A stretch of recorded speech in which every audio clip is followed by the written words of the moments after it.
Graças a Deus. Cumprimento os irmãos com a paz do Senhor. Cumprimento os irmãos com a paz do Senhor.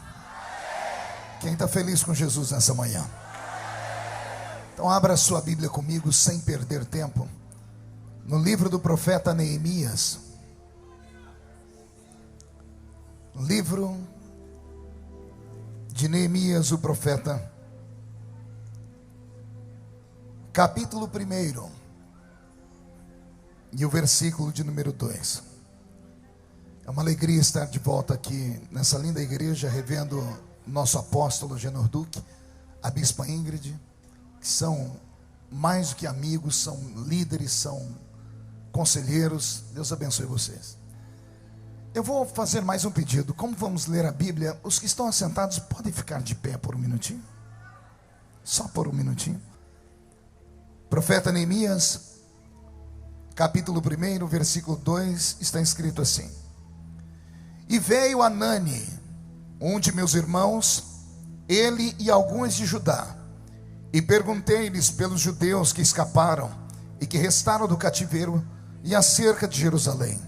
E disseram-me: os restantes que não foram levados para o cativeiro, lá na província, estão em grande miséria e desprezo, e o muro de Jerusalém foi fendido, e as suas portas foram queimadas a fogo.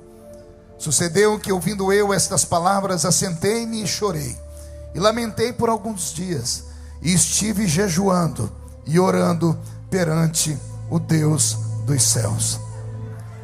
Capítulo 7 do mesmo livro, ou melhor, capítulo 6 do mesmo livro, vire 2 páginas. Capítulo 6, versículo 15 do livro de Neemias.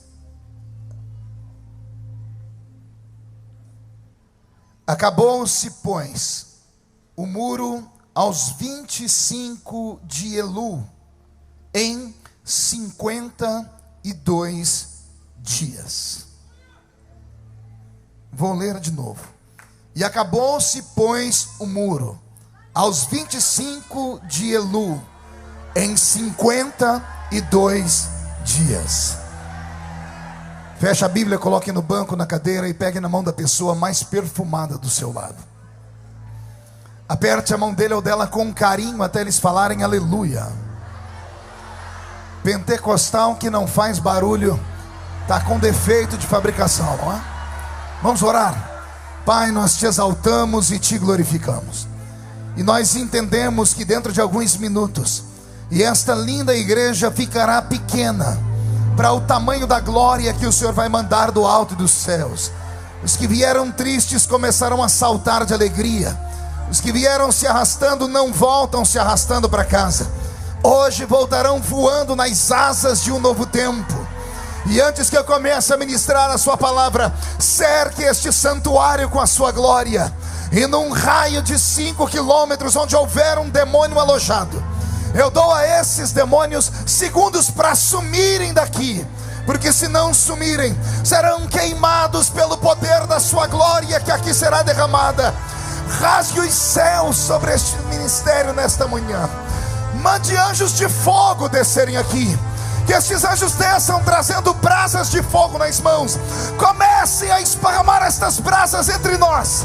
E onde houver um crente cheio do Espírito Santo, pega ele nesta hora, Senhor. Mostra a sua glória neste lugar e fala conosco. Fala profundamente. É o que eu te peço agora e sempre. E toda a igreja diz amém. Os que podem, tomem o seu assento aplaudindo a Jesus, porque Ele é bom, porque Ele é maravilhoso. Quem está feliz nesta tarde já? Então olhe para a pessoa mais bonita do seu lado e diga para ela: é hoje. E dê um grito daquele tamanho para acordar São Paulo todo. Eu vou me atrever nesta tarde a pregar em um dos livros mais difíceis de serem pregados de toda a Bíblia Sagrada. É um desafio para mim, porque o livro de Neemias, a quem eu chamo de profeta, muitos podem não concordar, podem dizer que ele não era profeta, mas apenas um instrumento para o cumprimento da profecia. Mas o profeta não é aquele apenas que fala sobre o futuro, porque a profecia bíblica, ela não apenas revela, ela também conforta e ela ensina. E o próprio nome dele já fala o que ele é: confortado por, ou confortado através de alguém. Esse é o significado da palavra Neemias, o nome dele dado pelo Senhor em hebraico. Um homem que foi confortado por Deus. Ao lermos a história de Neemias, a gente pelo menos se emociona, porque encontramos um judeu escravizado. E pelo que eu li da história dele, eu não queria estar na pele dele, apóstolo Agenor, porque nós conhecemos Neemias como o copeiro do rei. Só que quando estudamos a história, vamos ver que ele tinha contato não apenas com o rei, mas também com a rainha. E a palavra no hebraico dada a copeiro também pode ser traduzida sonoricamente por eunuco. E o eunuco era um escravo arrastado para dentro do palácio a contragosto, e ele era castrado, ou tinha a sua bolsa escrotal destruída, amassada. Por isso ficava perto do rei, por isso tinha intimidades com a rainha, intimidades assim, de poder entrar no quarto dela e servir a ela o café da manhã, para que não houvesse nenhum tipo de constrangimento. Esses homens eram castrados, e pelo que eu entendo de Neemias, ele era um desses homens. Então ele ocupava um cargo duplo. Não era apenas o copeiro do rei. O que era o copeiro? Era aquele que antes do rei tocar em bebida e comida, ele provava a comida, ele provava a bebida, porque os reis sofriam muita retaliação, e não era difícil encontrar traidores no meio do palácio que quisessem envenenar o rei, principalmente se fosse da família. E então o rei tinha um homem particular que caminhava com ele, trabalhava ao seu lado, como alguém que lhe era íntimo, e ele então provava a bebida e a comida do rei. O rei esperava um tempo para ver se o olho da pessoa ia virar, se ele ia ter algum tipo de reação no estômago, se ele ia vomitar, e depois então o rei tocava na comida e na bebida. Como eu disse a vocês, como ele também mantém contatos com a rainha, então ele, além de copeiro, era também um eunuco, então era um homem de extrema confiança do rei. Não era apenas um homem de extrema confiança por estar tão próximo e fazer parte como um escudo para que o rei não morresse. Como ele cuidava do maior bem que o rei tinha, que era o amor pela sua esposa, ele se torna alguém muito íntimo do ciclo real. E é por isso que no dia em que ele chega para servir o rei olha para ele e encontra sempre o Neemias sorrindo, alguém sempre que tem um conselho para dar, que tem uma história para contar. Neste dia em especial, Neemias entra na presença do rei e o seu semblante está fechado. Não há alegria, seu rosto está sisudo, seus olhos estão caídos, possivelmente marejando em lágrimas. O rei é tocado por aquilo. A rainha, que também estava por ali, deve ter tocado no marido e dito, porque mulher geralmente é mais sensível, deve ter vindo da rainha o conselho: meu rei, pergunte o que ele tem, porque ele está com o semblante tão caído. E então Neemias abriu o coração para o rei, dizendo: não tenho felicidade. Não tenho felicidade porque o maior bem que um homem pode ter é a sua família. O maior bem que um homem pode ter é a sua cidade, a sua casa, é aquilo que ele mais possui de honra, porque o lar para o homem é o seu reino. Você pode nem acreditar no que eu estou dizendo, mas lá na sua casa o senhor é rei e a senhora é rainha. Vocês são rei e rainha de um pequeno reino.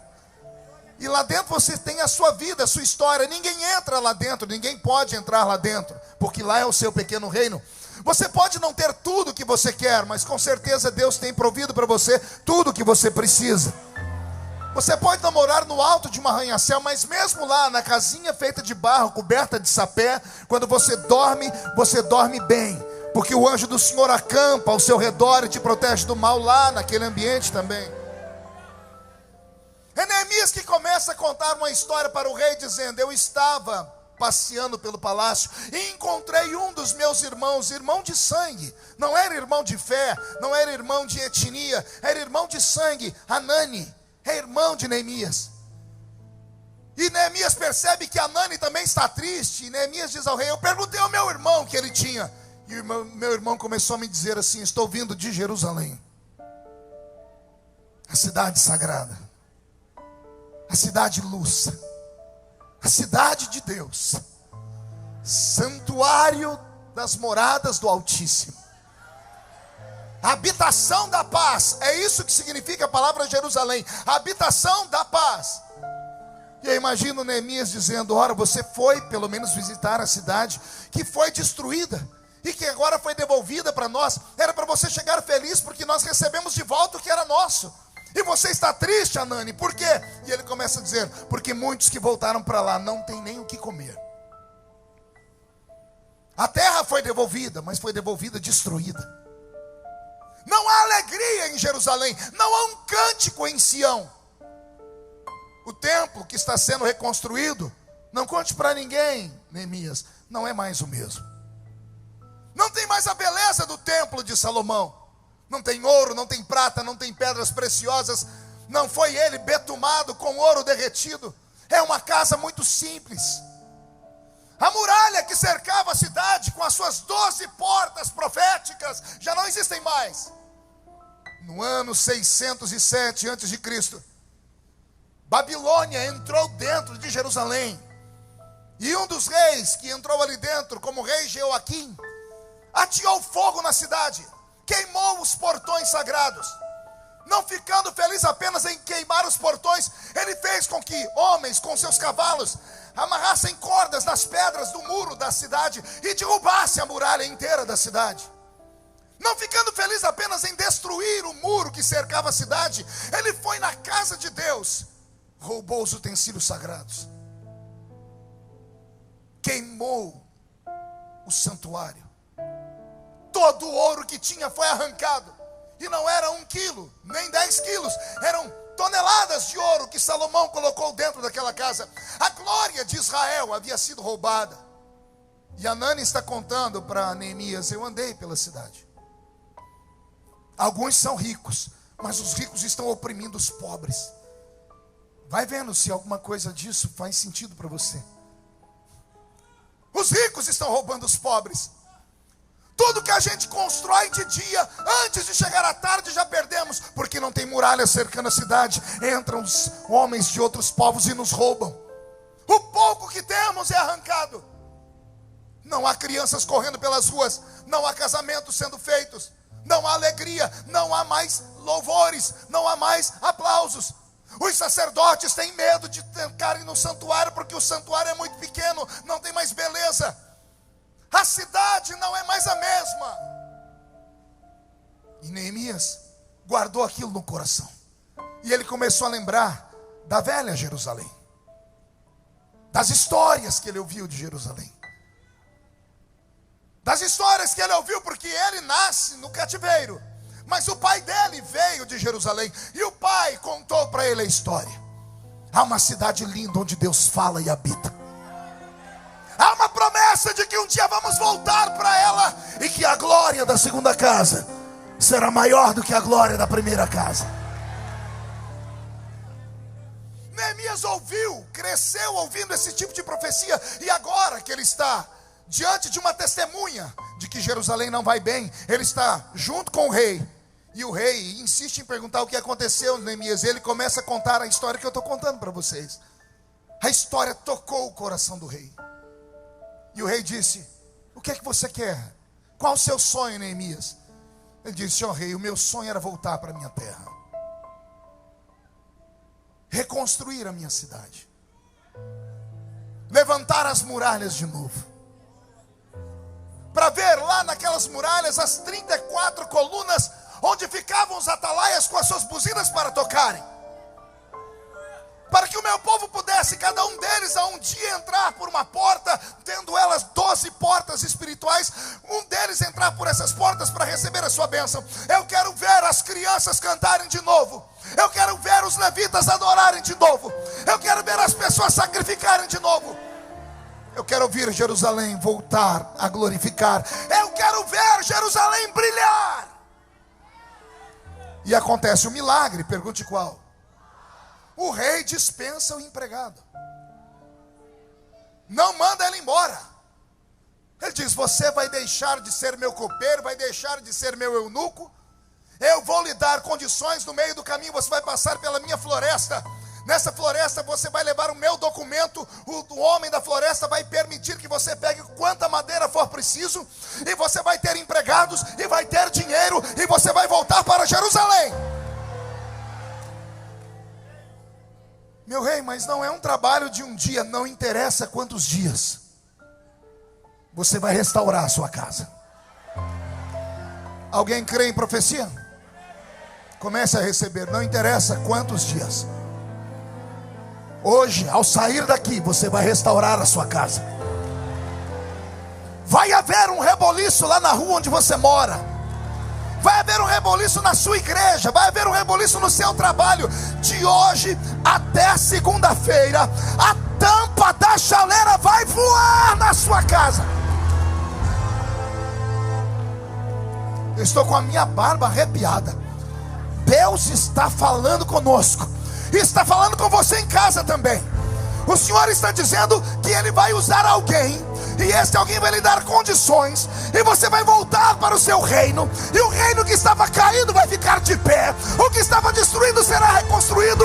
E a glória da segunda casa será maior que a da primeira.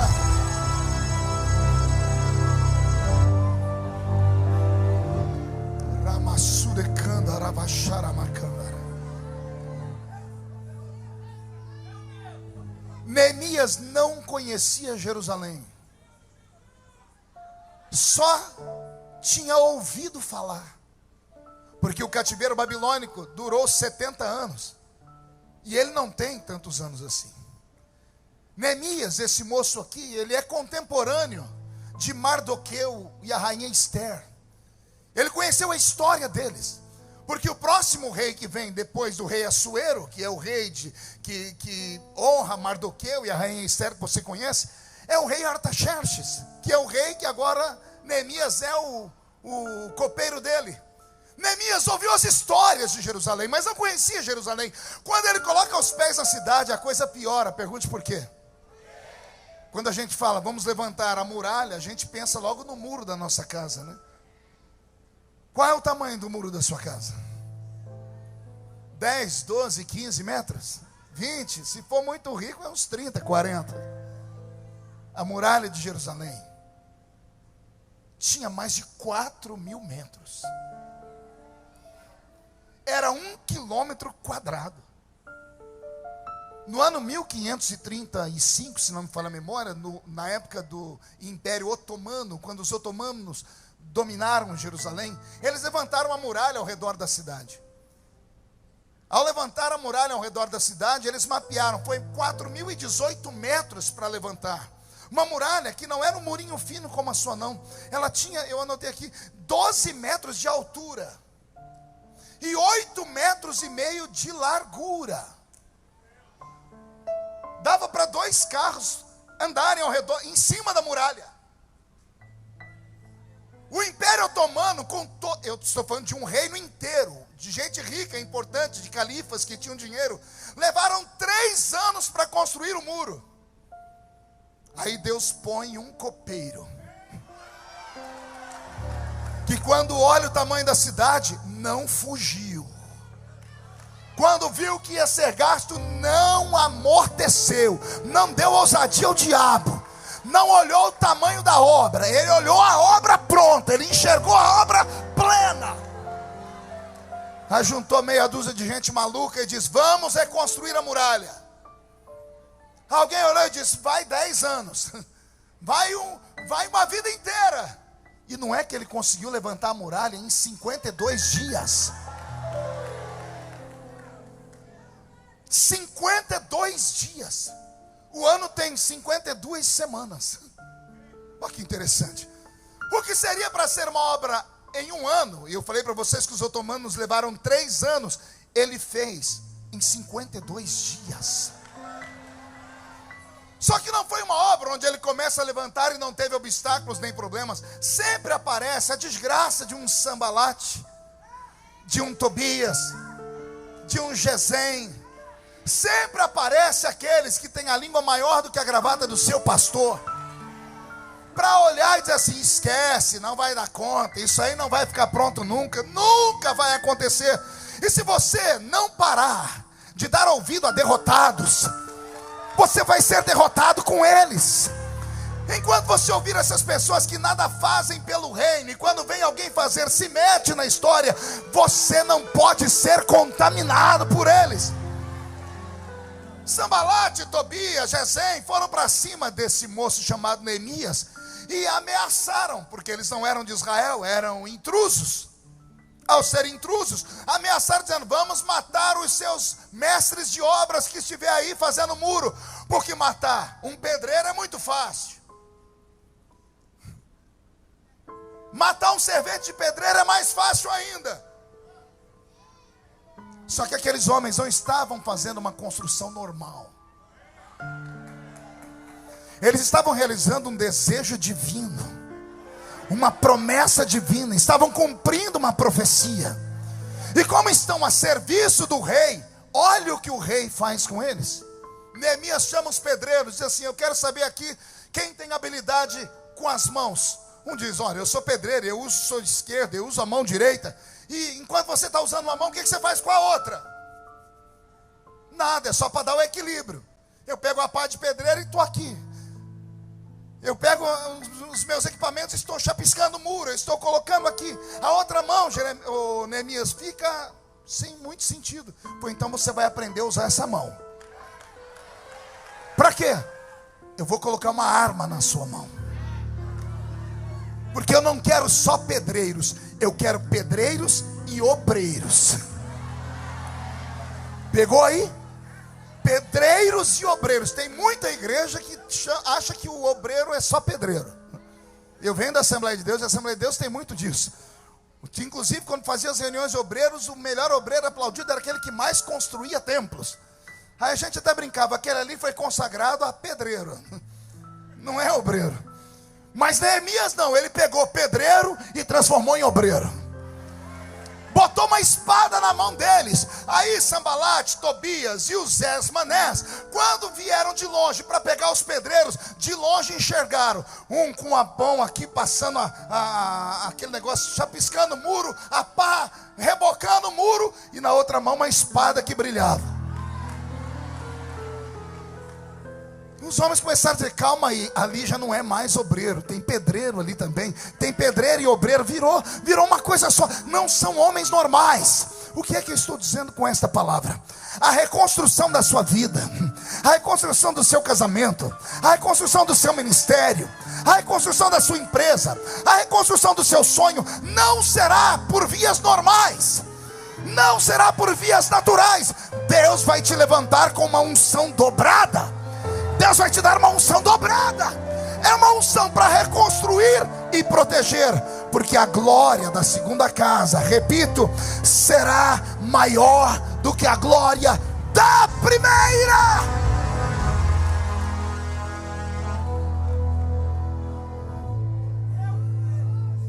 O milagre aconteceu. 52 dias. Nem eles acreditaram no que estavam vendo. Os inimigos ficaram perplexos, porque ameaçaram, chantagearam e não virou nada. Aqueles homens estavam empenhados em trazer de volta a proteção sobre as suas famílias. Não pararam para ouvir derrotados, não pararam para ouvir ameaças, não pararam para ouvir pessoas que só sabem viver de expressar tristeza nos outros. Eu tenho certeza que eles não tinham tempo na hora do almoço para sentar perto de pessoas que usam o seu tempo para destruir o outro. Não tem nada pior do que você chegar no culto e sentar do lado de uma pessoa que está derrotada por natureza. Eu costumo dizer: eu sou pentecostal até o tutano dos ossos. A minha maior angústia era quando eu chegava em alguma igreja, em algum culto, empolgado. Sentava, porque eu sabia que a minha vitória ia chegar. Sentava do lado de um crente e eu me abria e dizia assim: a paz do Senhor.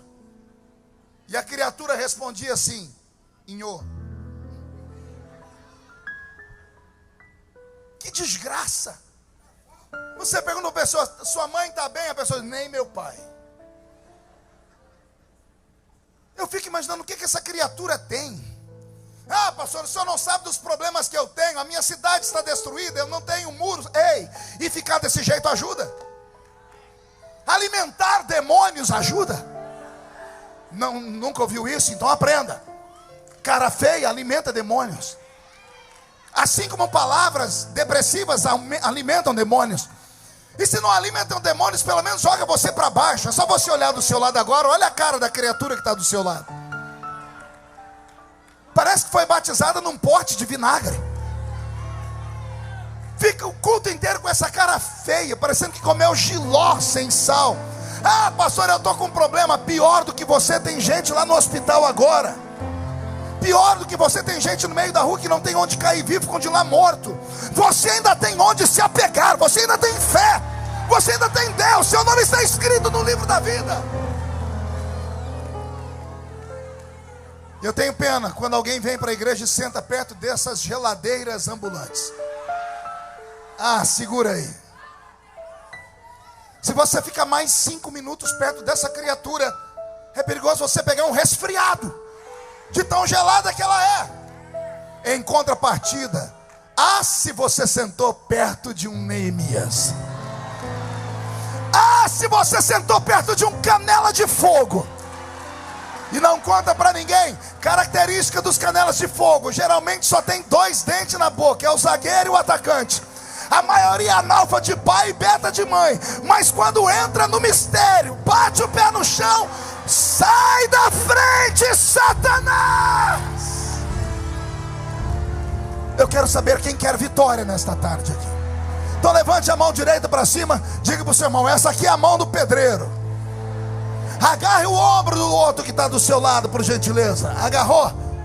Pegue a outra mão e põe no peito da pessoa. Diga: essa aqui é a mão do obreiro.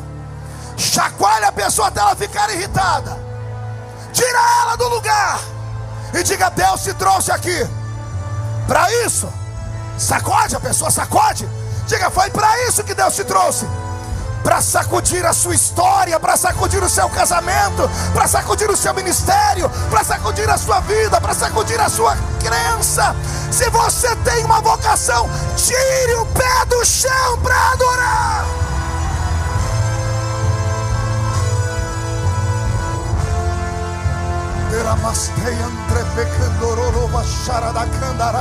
Recebe, Brasil, recebe a unção da reconstrução. Se levantarem 11.000 demônios contra ti nesta tarde, 1.000 cai de um lado, 10.000 cai do outro lado, e você não pode ser atingido. Nenhuma arma forjada contra ti prosperará. A minha Bíblia diz que o justo cai, mas Deus de todas elas o coloca de pé. Esta é a tarde da reconstrução. Recebe, recebe, recebe essa inspiração e dê um grito para acordar o Brasil inteiro. Senta aí, Neemias. Esta palavra não é para gente normal. Pergunte por que não. Porque os normais só conseguem acreditar naquilo que faz sentido. Normais só acreditam naquilo que é lógico, naquilo que pode ser reproduzido em um laboratório através da química, da física e da matemática. Normais são aqueles que só acreditam em profecias ou promessas que são simples. Isso aqui não é para gente simples. Isso aqui é para gente doida. É para gente maluca. Por quê, pastor? Porque todo maluco é atrevido. Esses malucos vão chegar em casa, vão se atracar a esta promessa, vão ver o lugar onde tinha muro, não tem mais nem tijolo, mas vão enxergar uma muralha e vão começar a trabalhar. Anote o que eu estou dizendo.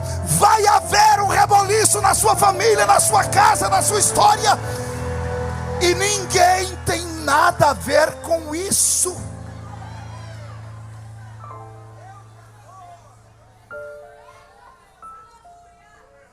A reconstrução é um presente de Deus. Porque a reconstrução vem após um tsunami, uma guerra, uma tempestade, um terremoto. Ah, pastor, mas está tudo destruído. Ei, você sobreviveu. Você vai ter história para contar. Vai acontecer com você o que tem acontecido comigo. Pergunte o quê?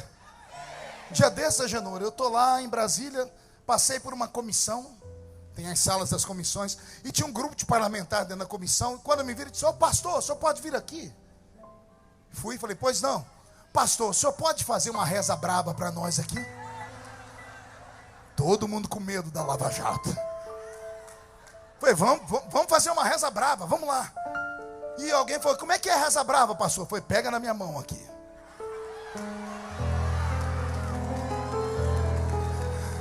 E eu entrei naquele lugar que você conhece. Passei pelo átrio, lugar santo. Quando eu cheguei no Santo dos Santos, bati o pé no chão e dei um grito. Quando terminei, eu olhei, tinha uns assim, e tinha outros assim. Quando eu estava, falei: tá bom, senhores, posso ir? Um desses falou: senhor pastor, o senhor tem o corpo fechado, né? Eu falei: é claro que eu tenho. Ô pastor, ensina nós a ter o corpo fechado. Eu falei: ensino. Como é que a gente faz? Encontra uma igreja.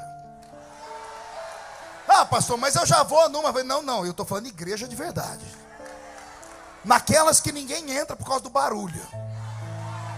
Naquelas que as pessoas é tudo louca, que você passa, parece que tem uns lá que recebe o espírito do Bruce Lee.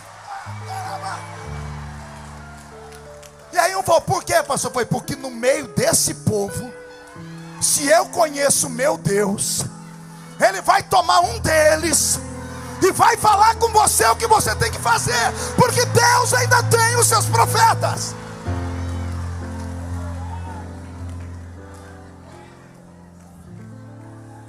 Quando eu falei: posso ir, senhores? Ele disse: senhor pastor, o senhor pode só dar mais um conselho para nós? Eu falei: qual? Como é que faz para a gente ter o corpo fechado assim, igual o senhor tem, igualzinho? E eu falei: e eu tenho o corpo fechado por quê? Ah, pastor, nada pega no senhor.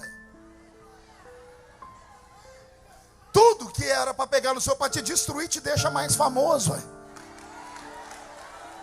A gente fala: agora morreu. Esses dias atrás botaram um apelido em mim, me chamam de Highlander.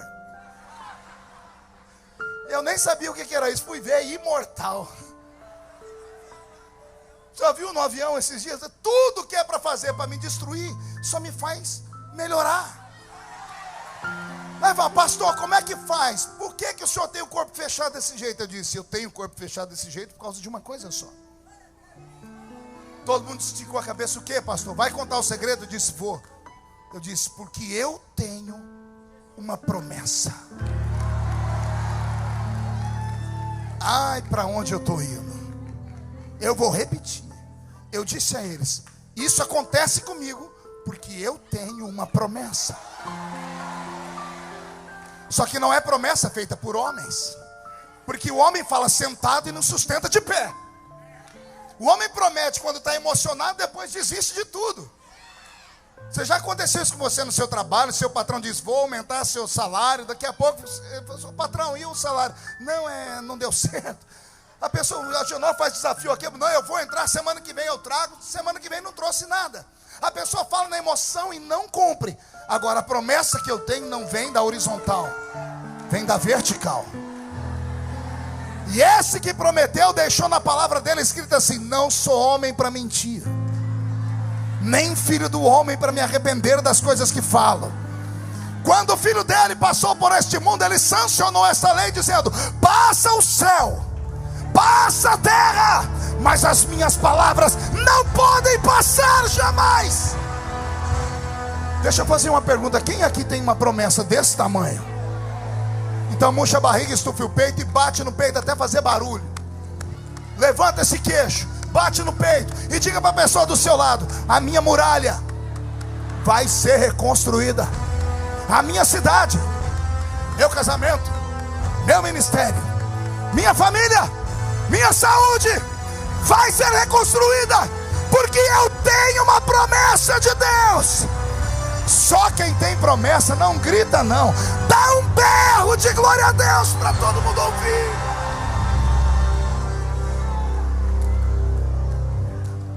Você está debaixo de uma promessa. Deus fez uma promessa: Israel, eu te levo cativo, mas não te abandono, eu te trago de volta.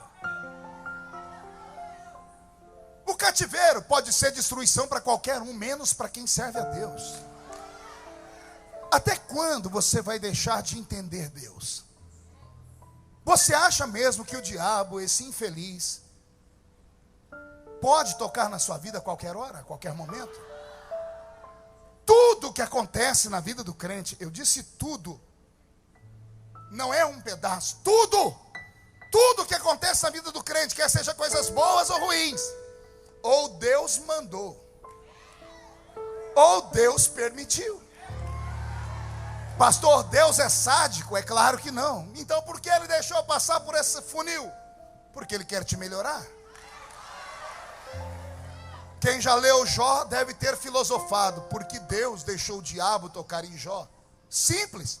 Deus olhou Jó, elogiou Jó e disse: ele é tão bom, tão abençoado, que o que ele tem é pouco. E eu não posso dar a ele, a não ser que eu quebre leis. E eu não vou quebrar leis. Eu só posso dar a ele em dobro se alguém roubar dele. Então eu deixo o diabo roubar, e depois faço o próprio diabo vir para devolver em dobro. Você não entendeu? Eu vou falar de novo. Esse que agora te atormenta, que pensa que é seu inimigo, ele é seu amigo. Só que ele não sabe disso ainda. Não entendeu? Vou falar de novo. O seu inimigo, ele é seu amigo. Só que ele não sabe disso. Diga assim para mim: prova, pastor. Meu Deus, já preguei nesse púlpito aqui. Eu acho que eu sou o único pregador que defendo Penina. Alguém lembra de Penina na Bíblia? A opositora de Ana? Todo mundo espanca Penina. Eu sou o único que defendi Penina até hoje. Pergunte por quê? Se Penina não atormenta Ana, Ana não chora. Se Ana não chora, Ana não geme. Se Ana não geme, o sacerdote gordo e cego, lá da Bíblia, o povo é triste, o povo é maldoso aqui, Genô. O sacerdote ali não vai lá com a coxa de frango, com a barba cheia de gordura, ver Ana chorar no altar. E ele vai dizer assim para ela: ô, isso é hora de estar bêbada, é? Ana podia ter corrido, falou: não volto mais nessa igreja nunca mais. Dei meu dízimo à toa, porque ela tinha acabado de dizimar. Mas ela olha para o sacerdote e diz o que para ele? A tua serva não está bêbada, está chorando. Eli ficou com tanta vergonha que ele abriu os olhos e disse: está chorando por quê? Porque eu não tenho filhos. Ele limpa a boca, tira a gordura e diz: assim diz o Senhor, dentro de um tempo você vai entrar por esta porta trazendo o seu filho. Aí nasceu Samuel. Aí nasceu quem? Então a matemática é essa: sem Penina não tem choro de Ana. Sem choro de Ana não tem gemido. Sem gemido não tem problema provocado pelo sacerdote. Se o sacerdote não comete pecado, ele não se arrepende. Se ele não se arrepende, ele não profetiza. Se ele não profetiza, Samuel não nasce. Eu passei a vida inteira vendo todo mundo gritando: maldito Golias, desgraçado, infeliz. Ai, Jesus, quando você chegar no céu, pergunta para Davi: Davi, o que você achava de Golias? Para todo mundo ele vai dizer assim: era um miserável. Mas num cantinho ele vai dizer assim: ai, se não fosse Golias. Não entendeu? Sem Golias, Davi não aparece como um gigante de Deus na terra. Você está entendendo onde eu quero chegar? Sambalate, Tobias, Gesem, sua sogra, sua cunhada, seu vizinho, seu patrão, seu amigo, com todo respeito, seu pastor, são meros instrumentos para te provocar. Vou falar de novo. Deus está te provocando. Vou falar de novo. Deus está te provocando para ver até onde você vai. Deus não quer ver você sentado, de braço cruzado, com esse peitinho murcho, parecendo que tomou uma pedrada, olhando, passando o culto inteiro filosofando em lágrimas, dizendo to be or not to be, that's the question. Não! Deus quer te ver revoltado. Deus quer te ver segurar essa cadeira por baixo. É hoje que eu saio daqui e agarro o diabo pelo chifre, e esfrego o focinho dele no chão, e mostro para ele que eu não nasci para ser humilhado, eu nasci para ser exaltado e abençoado. Jerusalém será reconstruída 52 dias. Ai meu Deus, falei, me arrepiou tudo. Repito, 52 dias. Se alguém crê em profecia, anote aí: 52 dias e os seus inimigos vão se curvar. 52 dias e a sua família vai ficar de boca aberta. 52 dias e a promessa vai se cumprir. Quem crê nisso reage. Reage, reage, reage.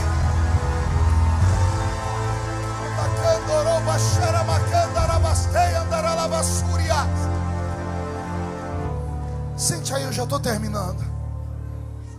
O que me deixa extremamente feliz nesse texto é que foi um avivamento provocado pela família.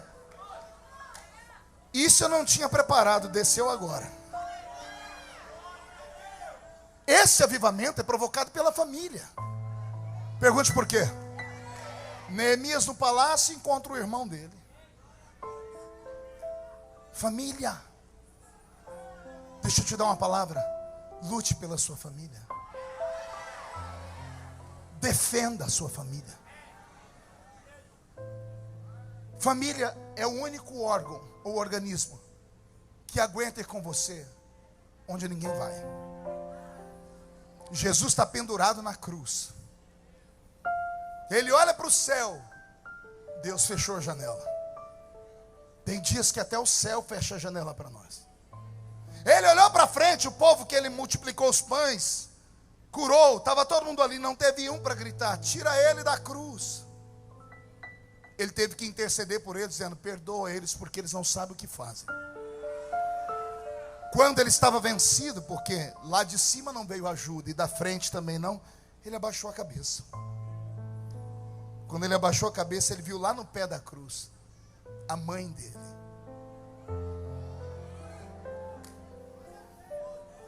Aleluia. A mãe agarrou o pé da cruz, o sangue está caindo sobre ela, e ela está dizendo: você não está sozinho, filho, eu estou aqui. Eu estou aqui do seu lado, fico com você até o último minuto. Valorize a sua família. Que Deus nesta tarde levante uma muralha de fogo ao redor da sua casa.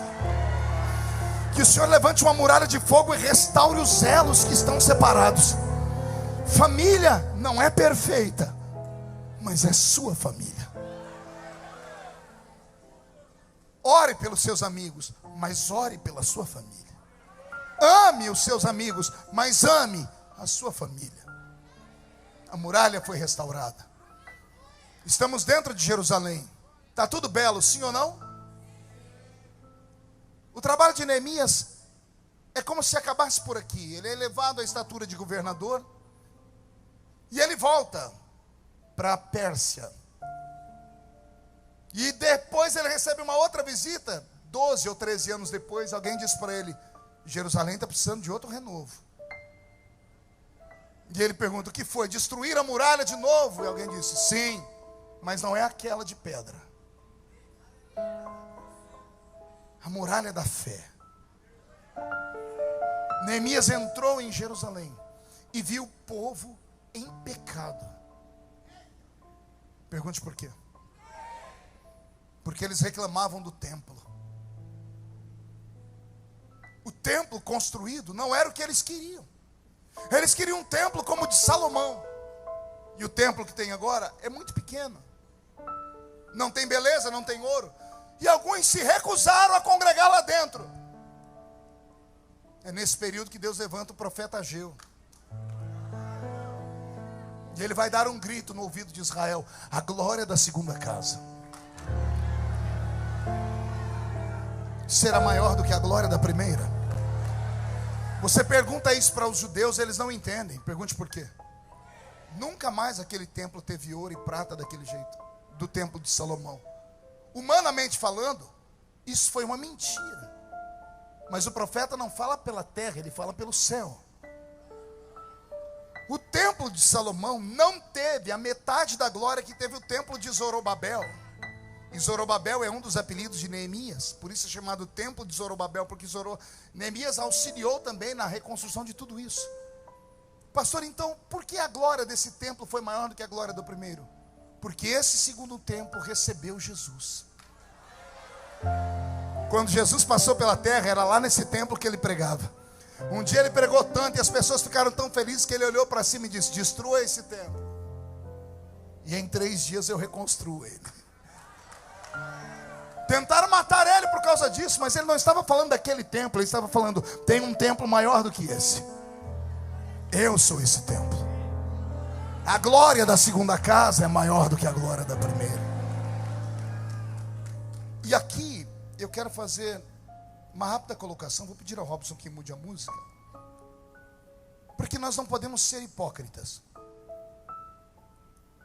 Todos nós entramos na igreja, ouvimos o pastor falar que vamos conquistar, vamos reconstruir, vamos vencer, vamos conseguir. Alguns até conseguem, mas nem todos. Eu queria que você perguntasse para alguém que teve o casamento dissolvido uma vez, por causa de uma traição, e que reconstruiu o casamento. Queria que você perguntasse para ele se a glória da segunda casa é maior que a da primeira.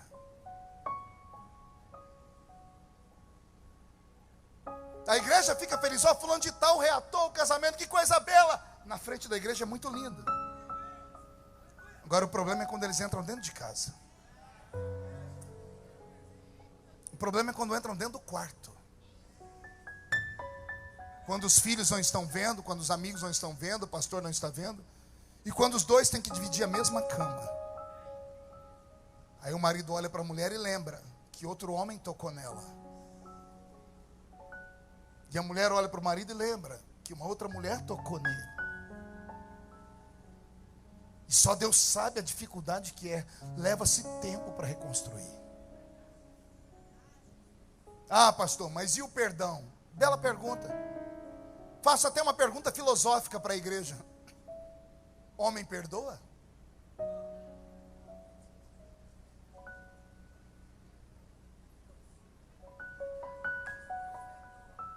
Se perdão é esquecimento,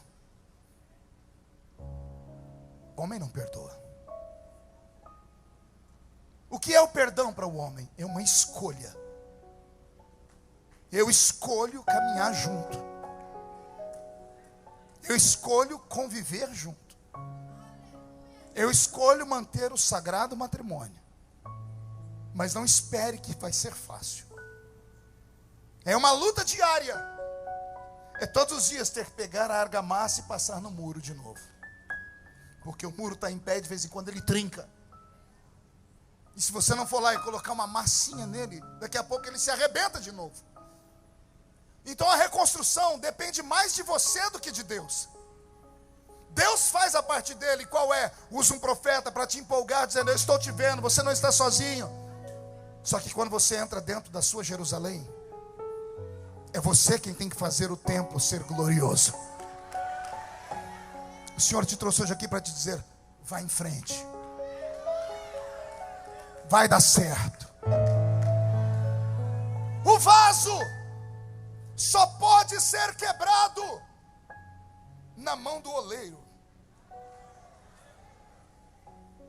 Quantas vezes na igreja eu estou lá no culto e a gente começa: desemboca o vaso, Jesus, enche de azeite, enche de azeite. Aí tem uma hora que a gente grita: quebra o vaso, Jesus. Segura aí. Eu quero ser, Senhor amado, como um vaso nas mãos. E agora? Segura, segura, segura. Quebra a minha vida,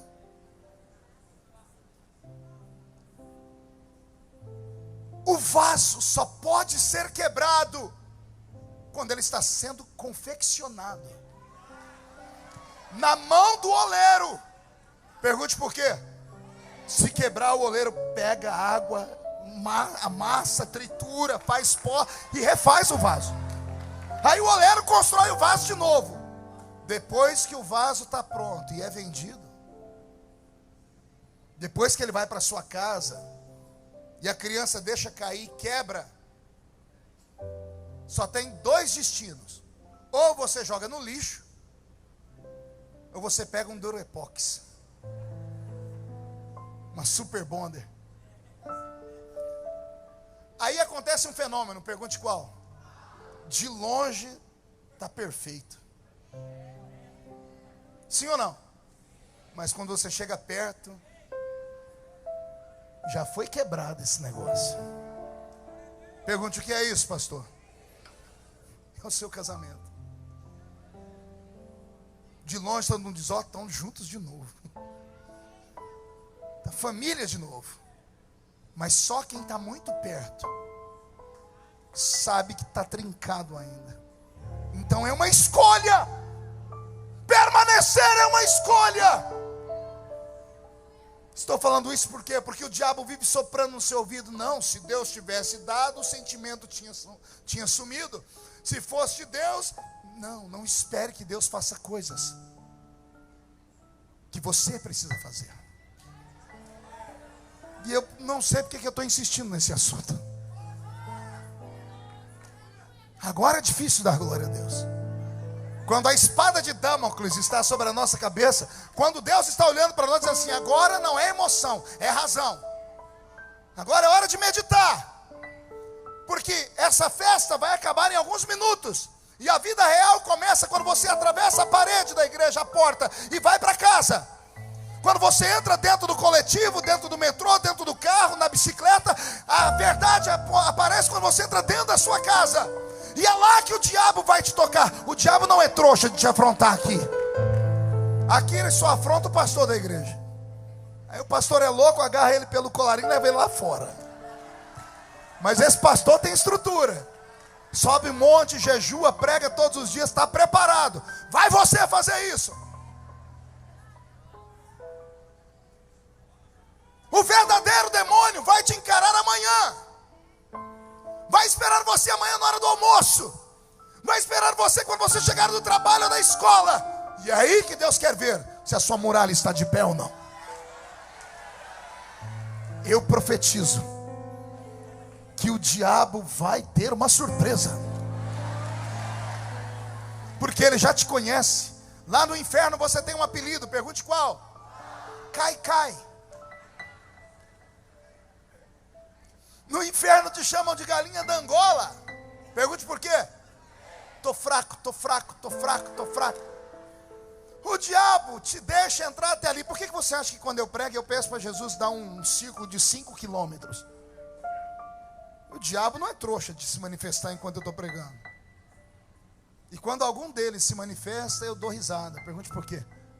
Demônio kamikaze. Cansou de viver, quer se suicidar. Não é verdade, Genor? Imagina 7.800 crentes cheios do Espírito Santo. O infeliz resolve se manifestar aqui. Alô, ele é fora da casinha? Não, ele cansou de viver e sabe que só tem um poder na terra capaz de mandar ele para o abismo. É você. Não tenha medo do diabo, mas não subestime ele. Chame a sua família para a oração nessa tarde. Levante com a sua família a muralha. Mas não levante só o muro. Levante o altar. Levante o altar. E quando você levantar o altar, ouça o que Deus vai falar na boca de outro contemporâneo de Neemias e Ageu. Não é por força, nem por violência, mas é pelo meu espírito, diz o Senhor.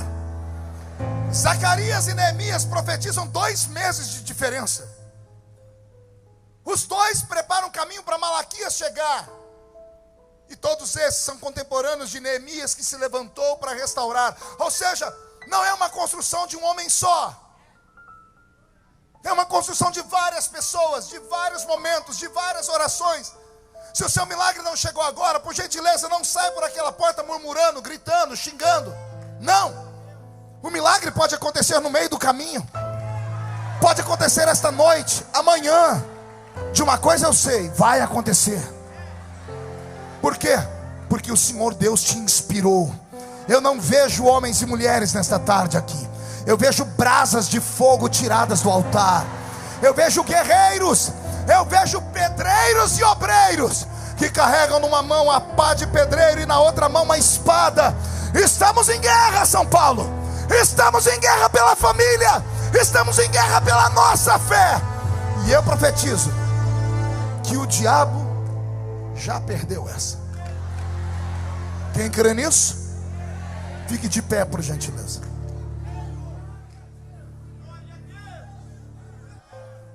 Pegue na mão de quem está do seu lado.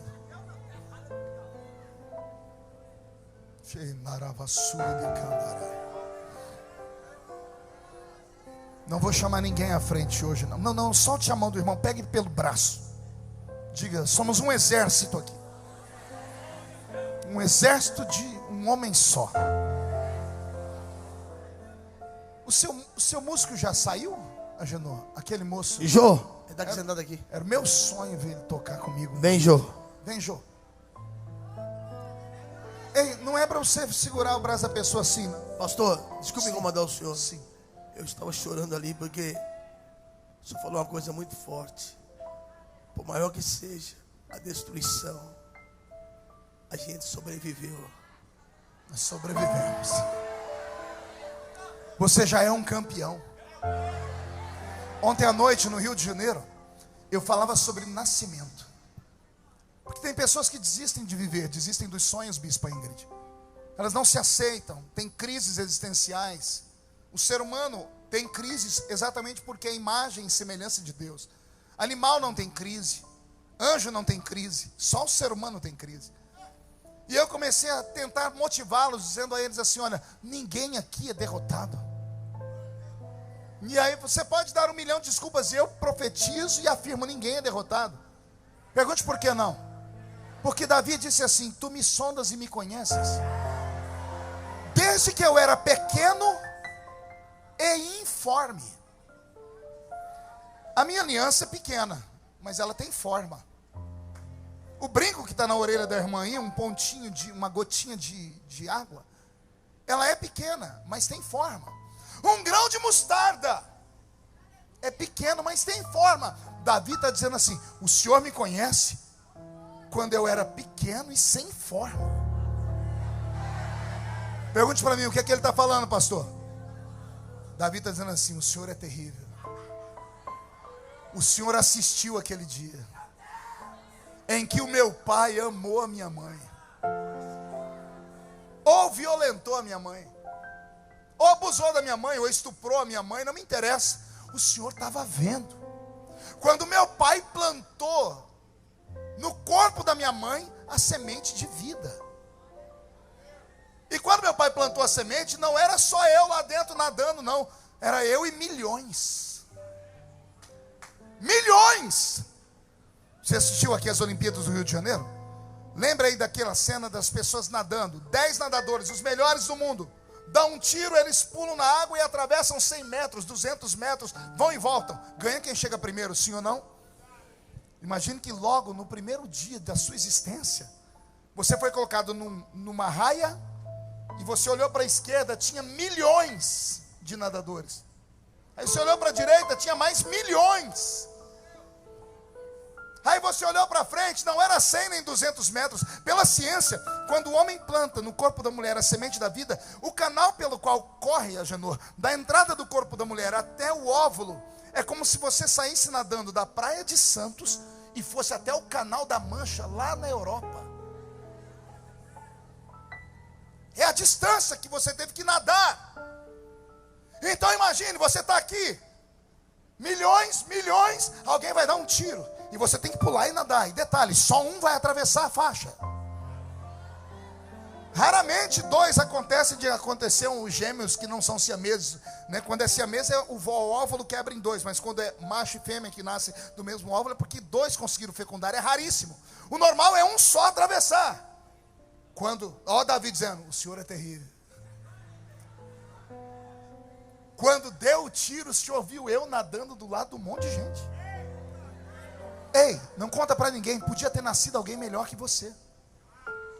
Mais bonito que você, mais inteligente. Podia ter nascido alguém que descobrisse a cura do câncer. Podia ter nascido um novo Albert Einstein. Deus olhou para todo mundo nadando lá dentro. Ele olhou para todo mundo e ele foi com a sua cara. Ele olhou, ele te viu ser chato, ranzinza, cri-cri, temperamental, com as suas fraquezas, seus defeitos. Ele podia ter dado, falando, não, vai você do outro lado, é você que eu vou ajudar. Não, vai você, esse aqui eu não quero. Não, ele olhou para você e disse, é você que vai nascer. É você que vai nascer. Agora vem a pergunta e eu termino aqui. É a pergunta que não quer calar, pergunte qual? O que Deus viu em você? O que Deus viu no Agenor? O que Deus viu em mim? O que Deus viu na gente? O que foi que Deus viu na gente? Ninguém sabe, não tem resposta. Porque a gente tem dia que não se aceita. Tem dia que eu não olho no espelho só para não ver crente na minha frente. Sou ser humano, sou um ser humano. Tem dia que eu me escondo, me tranco no quarto, não dou bom dia para ninguém. Tem dia que eu não me aceito.